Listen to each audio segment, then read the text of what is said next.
Time of year again. It is getting towards the end of the year, and today, me and Matt Curcio, we're going to share some insights with you, some things you may not be thinking about, but you should be thinking about that can make your 2019 much, much more plentiful. What do you think, Mr. Curcio? How are you doing today? I'm doing great, man. Yeah, I just wanted to shoot a live today. It's the end of the year. This is when everybody's sitting back, figuring out what their fees totaled up to, what their commissions were, how they're going to, set their year up for next year. So I wanted to kind of interview you a little bit for the public, and then we'll share some of the stuff we got coming up in January, where they can get some coaching, especially locally here, and with your company. But in general, I titled this online myself as end of year update and some things that I know that every year in my career continue to ask every single year, right?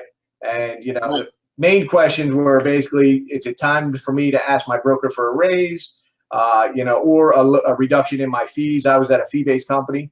And then if you're on a team, is it time to step off a team? Right. Then what can you do to build up your business, right? How do you make, if you did 10 sales, how do you go to 20? And obviously net income was always important to me. And then what other companies out there have some other things to offer versus where some of these agents may be in their career. I guess next question, let's say the average agent sold, 15 homes or so. I guess it's time everybody's thinking, how do we get better? How do I sell more homes? What can I do to increase my income this year? So I'm glad you brought that up. We actually have a process for how we think about this. So it's called the exponential growth strategy. I think obviously we kind of subscribe to the 5 ways to grow a business model, which basically just breaks down if it's just super simple to get, right? Like, number 1, increasing the number of leads you have. You had a certain number of leads that you got this year, and if you increase the number of leads that you have, there's a good chance that you're going to sell more houses. So increasing the number of leads is one area that you should have a plan and focus on. It may not be the number 1 problem you have, but it's probably going to vie for the number 1 spot if you want to grow your business. In terms of priorities, as I would look at a monthly or a quarterly priority, I would say that what are you doing to generate more leads is definitely going to be up there pretty high. The other thing that I think people sometimes get lost in when you're spending a bunch of money to try to acquire more leads is, well, are you clear on what your strategy is? Are you clear on what the right things in the right order? Are you going to generate seller leads? Are you focused on trying to do more seller deals? Because if you get listings, you're going to get buyers. So if you just focused on listings and did everything that, put all your effort, energy, and marketing dollars into seller lead generation, what happens is listings have babies. Listings have babies that are more other listings. The listing that you sold where they have to buy another house, and all of these different multiple transactions can happen from. So, the listing side of the business is where I would tend to focus on lead generation before I would look at the buyer lead generation, because of the amount of time that you invest in working with the buyer versus working with the seller. So, that's just a strategic move on your time. But lead generation in and of itself is going to be one of the things that is going to be a big lever and ways to exponentially grow your business for 2019. And I think everybody knows that, but I don't know that everybody has a plan for that. The second thing is conversion. So, you're converting a certain number of those leads. There's a lot of metrics in here that you should be tracking that probably not following as closely as you could. What is the number of leads generated? How many of them did you contact in the first 5 minutes? What did you say on the phone? How did you follow up? What was your offer for them to meet with you? What was your value proposition for them to sign a buyer brokerage agreement or to sign a listing agreement? Of the appointments that you set, how many of them rescheduled or did you actually meet? So all of these metrics that can happen in between the time you have a lead and the time that you actually have a deal are metrics that are either underperforming or not performing at maximum. And so you have to look at, okay, out of all the leads that I'm getting, am I even calling all these leads? Am I calling in the first 5 minutes because we know that that's going to give me 105 times greater chance of being successful? Or am I dropping the ball here? Or is there other things I can get off my plate so that I can follow up better with the leads I already have? So optimization around lead conversion as opposed to just dumping more leads into an inefficient, sales process. So that's the second one. The third one is an easy one, and it's just a strategy, and it's focusing on a higher average sale price. So if you look at if you want to make more money, you don't have to sell more houses. You just have to sell houses where you have a higher average sale price, or you charge a higher average commission. And some of you are discounting your commission all the time. If you just had learned a skill for how to demonstrate your value, that skill could get you from 2.5% on average to 3% on average. Do the math on your business over the course of the year. That might be 10 or 15 or 20 or $30,000 raise just by learning the skill to be able to negotiate your commission to be, the commission that you want to charge. Or there's been years where I actually raised my commission, especially in a market that's more of a downturn. I charge more. I'm not saying you should charge this, but I charge 7%. I kept 4% off for 3. That was what I did during all of 2007 and 8, and I believe I was worth it. That's why I did it. So, but that was a skill that I had to learn. But my focus was on increasing the average dollar per sale. So to get an example of this would be to think about, if you think about the book Good to Great, when they talk about Eckerd's versus Eckerd's, if you remember Eckerd's Drug, Drug versus I want to say it's Walgreens. CVS is what I think of today, but Walgreens, Walgreens had a strategy. They moved literally I think this was in the 80s, 80s and 90s. They moved all of their stores from interior, like middle of the blocks, to the corners. They did that for a couple of reasons that are related to all of these kind of these principles around growing your business. One was because they knew that if they could get more traffic into the store, that more footprints into the front door was going to equal more sales. That's more leads. Okay.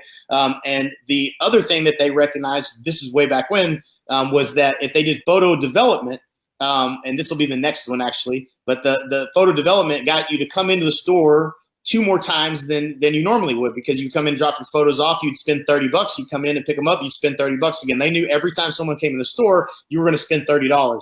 They also ended up, I think they actually, I can't remember if they widened or they tightened up the aisles in Walgreens to put in more product, I think it was.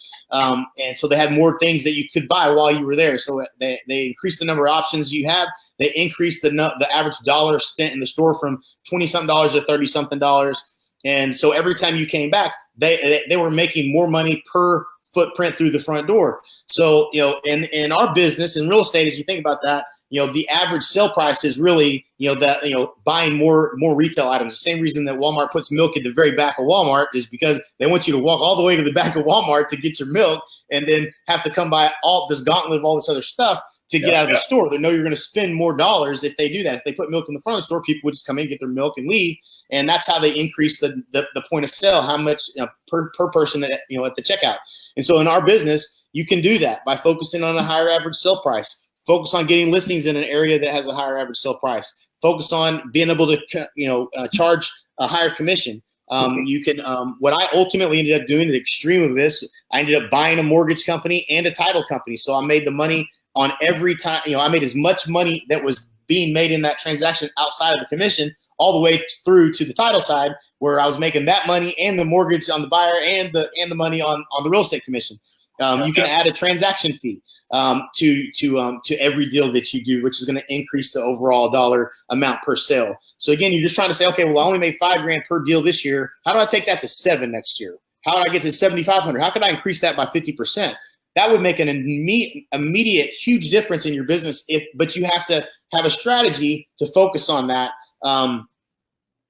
in order for it to happen. So there's 2 more, but I want to make sure I don't leave anything out. And your feedback, Matt. What are some things that maybe that kind of made you think about? Go the last one, and I'll give you my opinion. Okay, right.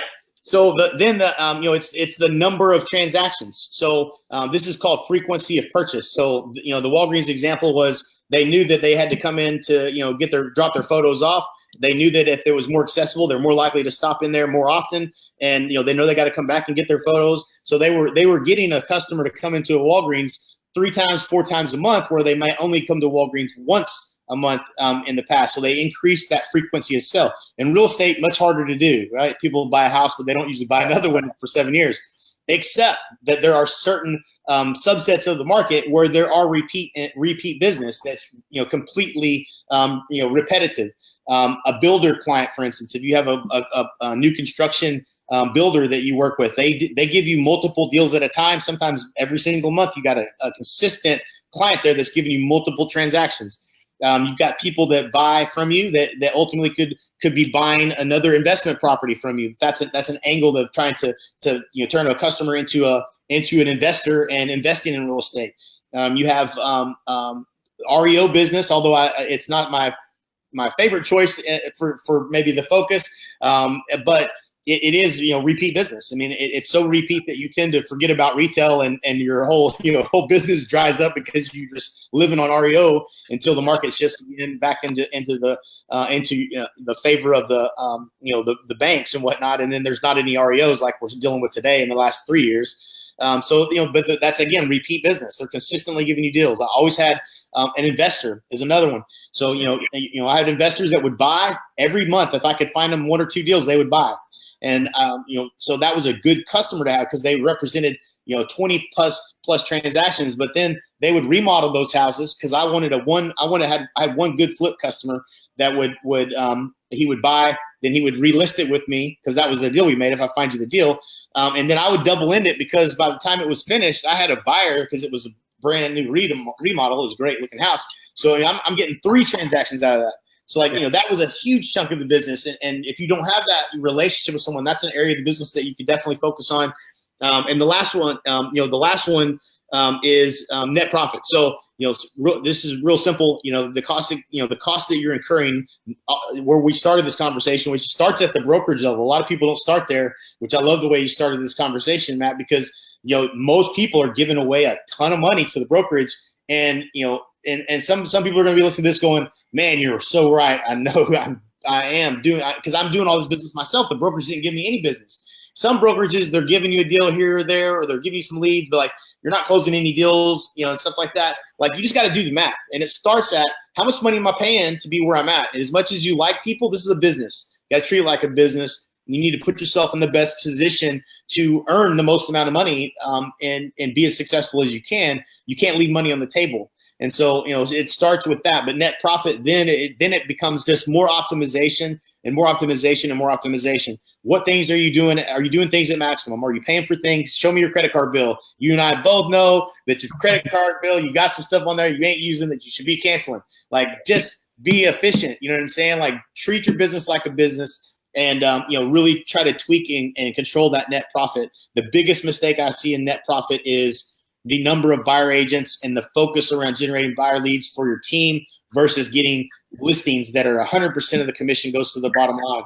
So, you want to increase your net profit. You can generate as many buyer leads as you want, but you can't effectively increase the labor dollar because it's your cost of sales that goes out the door with the buyer lead that closes. You're not going to make them more efficient because you don't control the agent's time and where they spend it. But on the listing side of the business, anything you could do to be more effective. I had a big aha when I wasn't in the business, and I had Stace who was going on listing appointments, and we were looking at our business on how to tweak the profit. We were trying to take the business from, after I'd stepped out, we were trying to take it from -3%. When I stepped out of the business, I was at -3%. When I did the math going backwards, scratching my head, what the heck? How do we do this? We're not even making money. To completely stepped out of the business in 22% pre-tax profit. In Lawton, Oklahoma, this is a huge deal for the average sale price. But we did it by increasing the efficiency of every labor dollar in the company, meaning every person that worked for me was going to absolutely be doing the most dollar productive activity. So sending Stace Bolander on a listing appointment in Temple, Oklahoma, where only 30% of the time we sell the house, and it's at half the average sale price of what it was in my marketplace.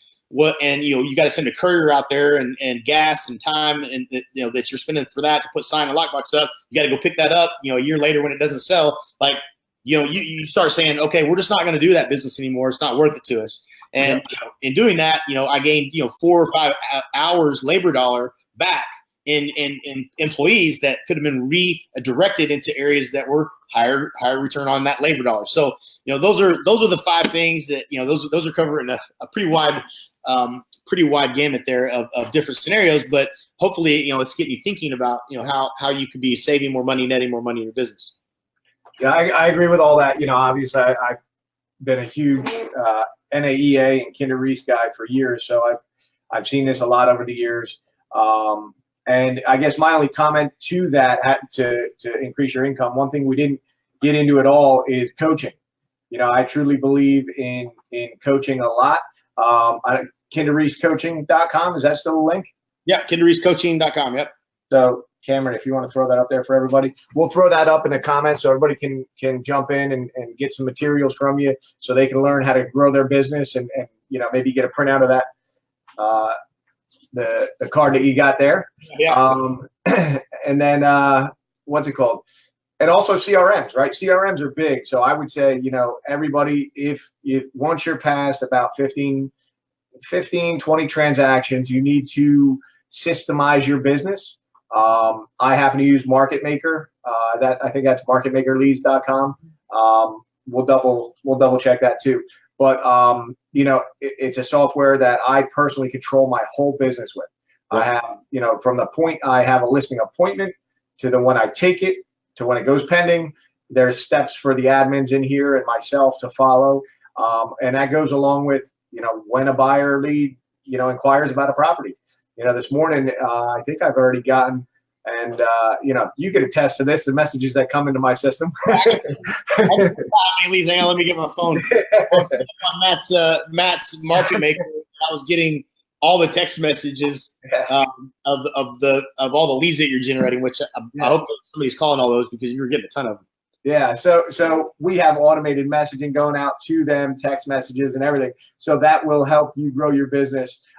Just be careful on the cost and make sure, I guess one thing about CRMs that you can get lost in, especially to the newer agents or people doing less than like 25 deals, is figure out what problems you need to solve before you go buying a robust system.